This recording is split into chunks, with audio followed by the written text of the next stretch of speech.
How can average working citizens like us, how can we reform our unjust financial system to erode the wealth and power of big banks, traditional corporations, and the super rich, and redistribute that wealth and power to average working citizens without relying on politicians or regulations?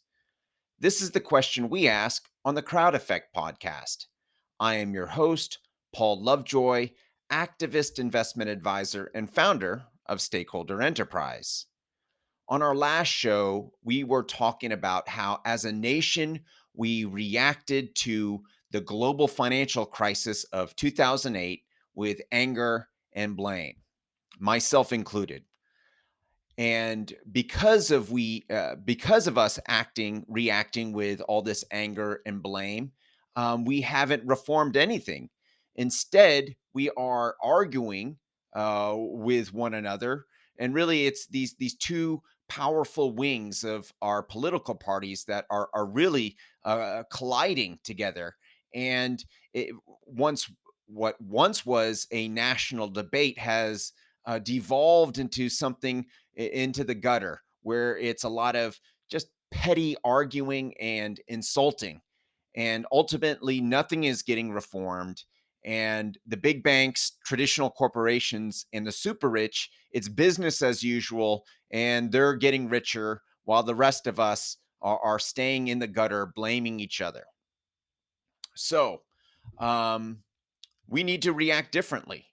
We need to free our mind from the blame and the judgment and the anger, and free it so we have the cognitive capacity to come up with solutions. Okay, so how do we do that? And how should we react? Well, I am choosing to react with love. Now, what does love mean? I think that is a natural question. Although for most of my life, I never really gave it any thought of what exactly love is. I never took the time to define it. It was more of an abstract feeling. Um, and something that I could describe but not define. And when I finally started to try and come up with a definition back in 2016, um, it it was it was difficult. It was difficult um, because trying to describe something, and when I put it out into words, it didn't really seem like love. What it felt like was I was describing attachment. Oh, I can't live with this without this other person. Um, that's a form of attachment.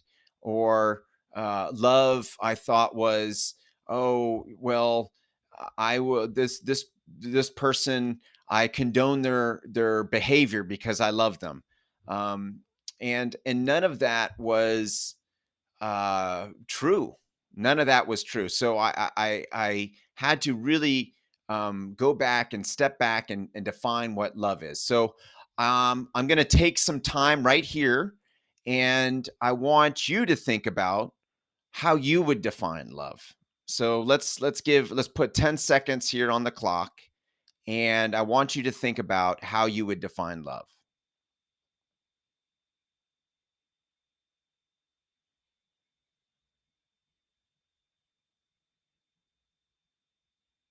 Okay. So what did you come up with?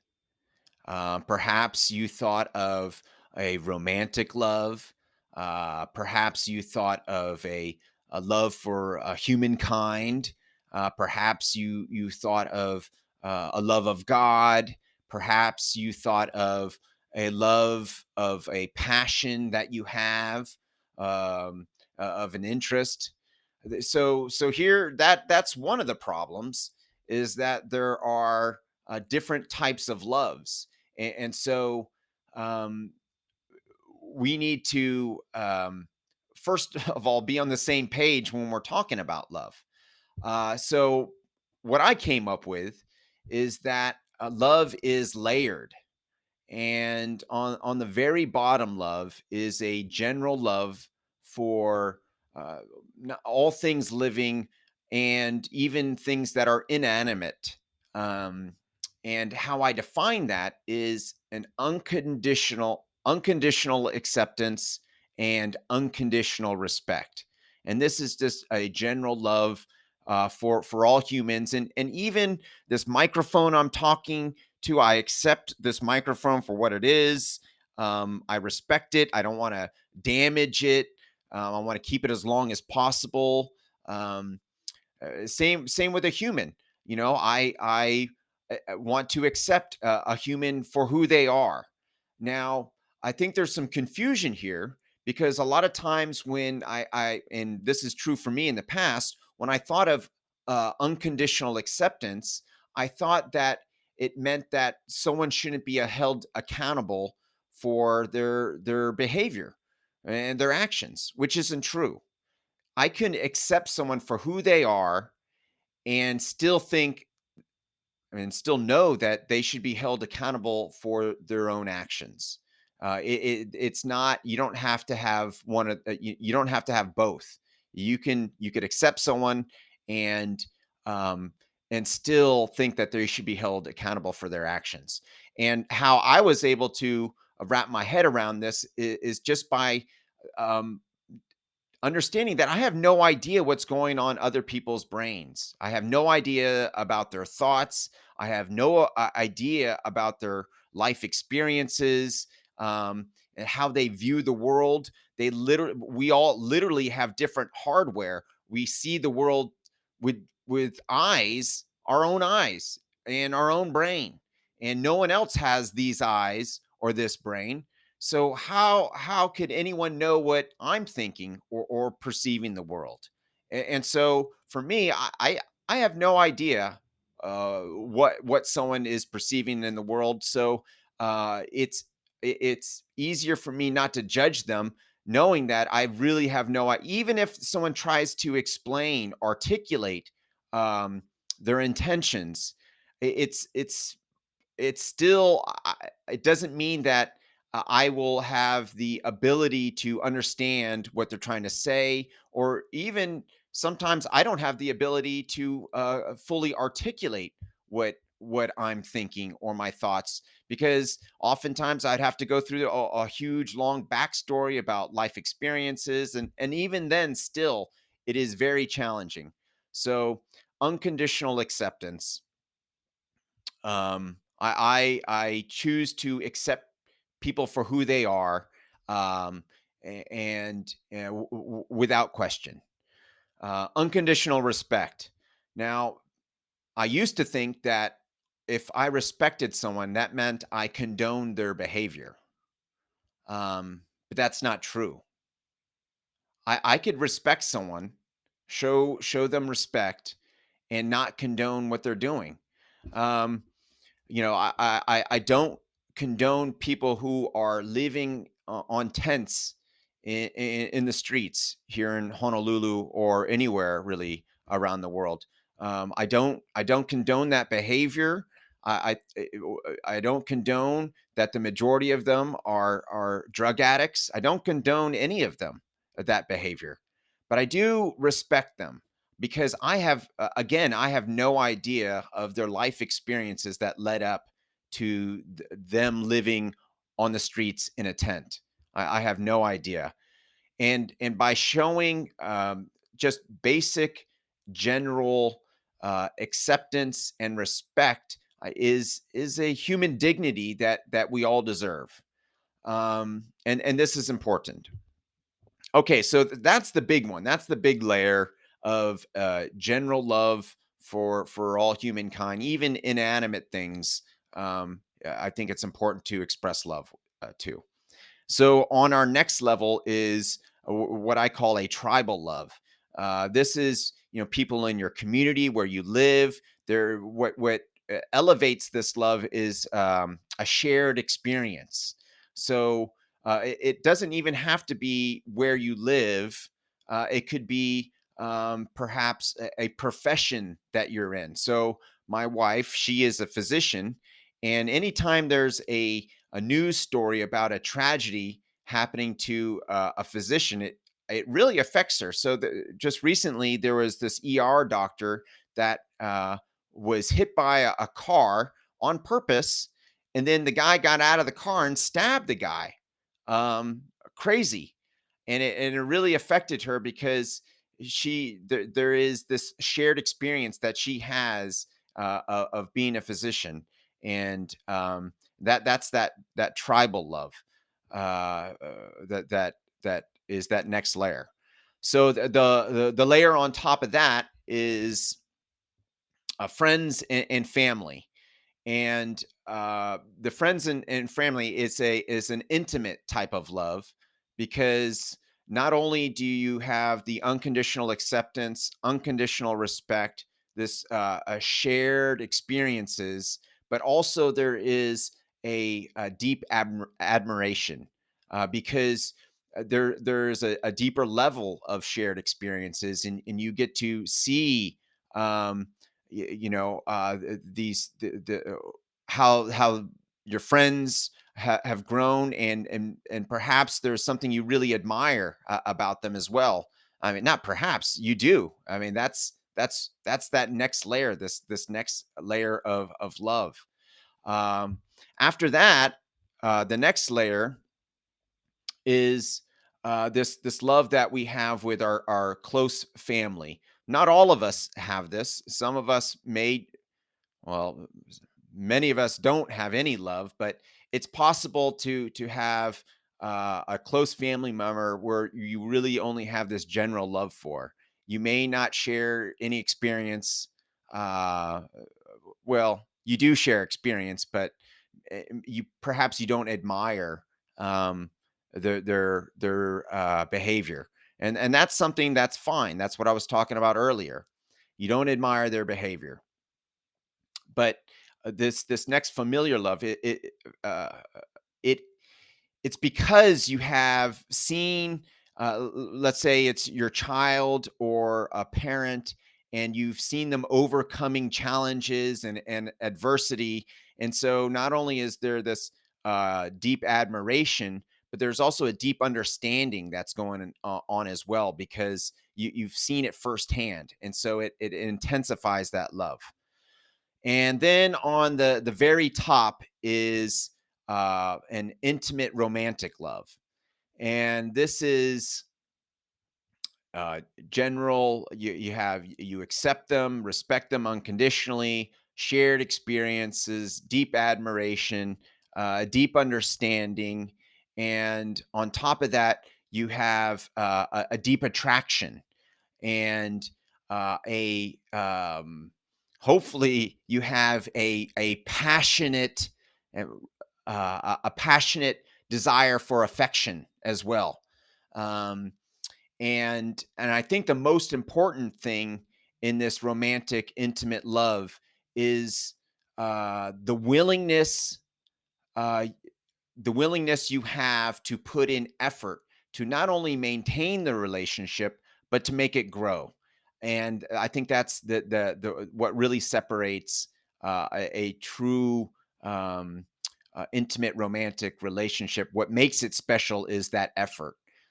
So those are the layers of love that I came up with through deep contemplation and challenging my own false past beliefs, and really exposing, putting a light on and trying to define what my love was in the past. Okay, so how can we use love, at least this general love, to reform our unjust financial system? Well, how we are able to, if we're stuck in blame and judgment mode, how can we get over to love mode? Now there's this book that I really love. I mentioned the books of Don Miguel Ruiz, The Mastery of Love. I find this book to be a really good companion book. It's called The Human Operating System by Sean Delaney, And it's just wonderful. And in this book, he has something called the mood elevator. And the mood elevator, it kind of describes, he breaks it up into two parts. We have our higher moods and we have our lower moods. When we have our higher moods, he gives all these details of how we make better decisions and how much more productive we are, how much more solution based we are when we're in these higher mood states. And when we're in these lower mood states, we have terrible decision making. Uh, and we're suffering, and the things that we don't want to have in life are times we're in these lower mood states. Um, Don Miguel Ruiz calls the higher mood states the track of love, and the lower mood states the track of fear. But Sean Delaney, he breaks it up into a mood elevator.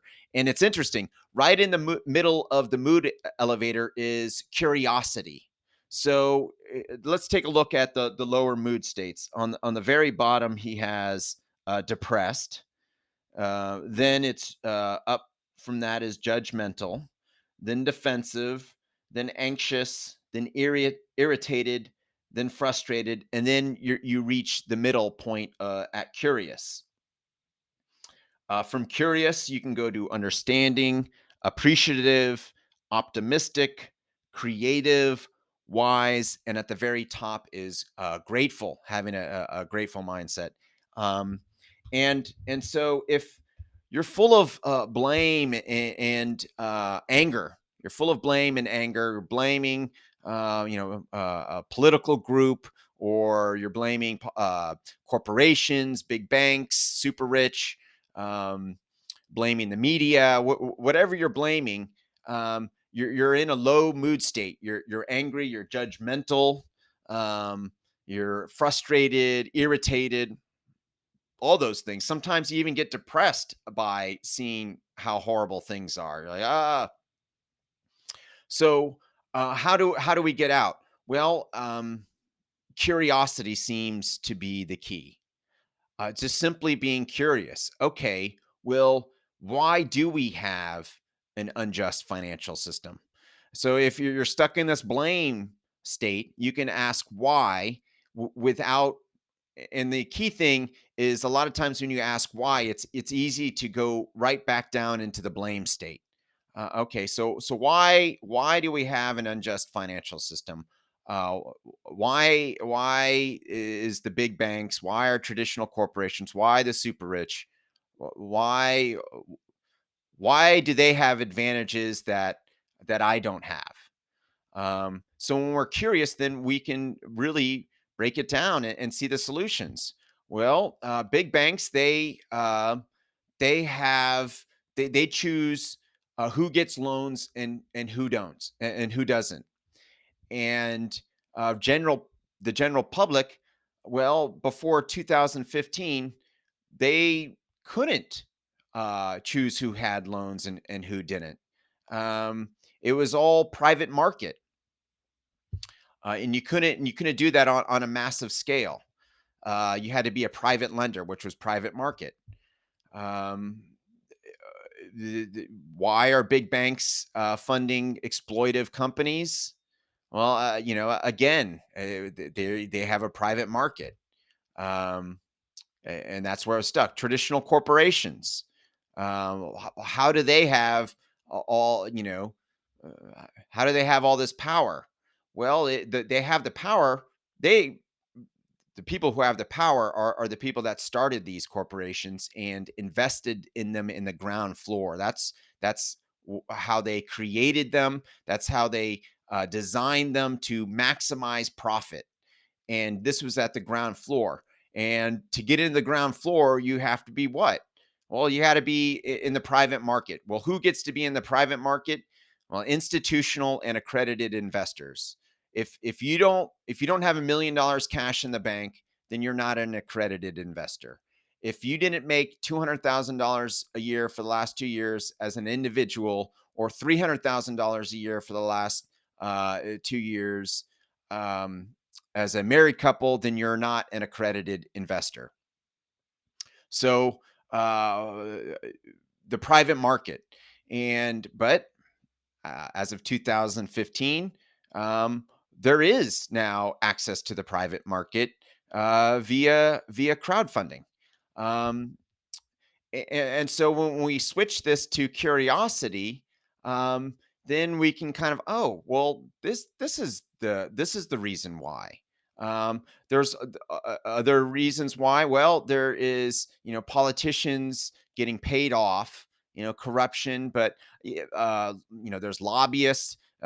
Politicians have insider information, all this other stuff that's going on there. They can really, they're in a position of power where they can dictate what happens and what doesn't. Well, why do they have a position of power? Well, it's because we, the people, are demanding that they do something, and we're giving away our power to them, and we're making them more powerful by doing that instead of keeping this power and choosing to be the change. Okay, so being the change, how can we be the change? Well, first of all, we need to be in a higher mood state. We need to be on this track of love, to be able to be the change, to take responsibility and not to blame. So uh, but that still leaves other people. How do we get other people on board, to be part of the solution, to be crowd investors, to take the power away from the big banks, and the traditional corporations? Well, I'll tell you this: we if we don't accept and respect someone with a differing opinion than us, then if we don't accept them or respect them, then how much how do you think we can possibly inspire them to be part of the solution? If they know that you disrespect them, or you're angry or blaming at them, what chance do you have to inspire them? Zero. You have no chance. None. None. So we need to have this mindset of love, of acceptance, of respect, in order to inspire others to be part of the solution, to be a crowd investor, to change the rules of the private market. Um, and this is it's not easy. It takes practice, but through curiosity, it makes the work a lot easier. And this is what I'm trying to do, and trying to share with others. I this ability to be the change, and to inspire others to be the change as well. So we're going to continue with this conversation on how we should react to an unjust financial system tomorrow. But I want you to remember that I am a crowd investor, and I see you are one too.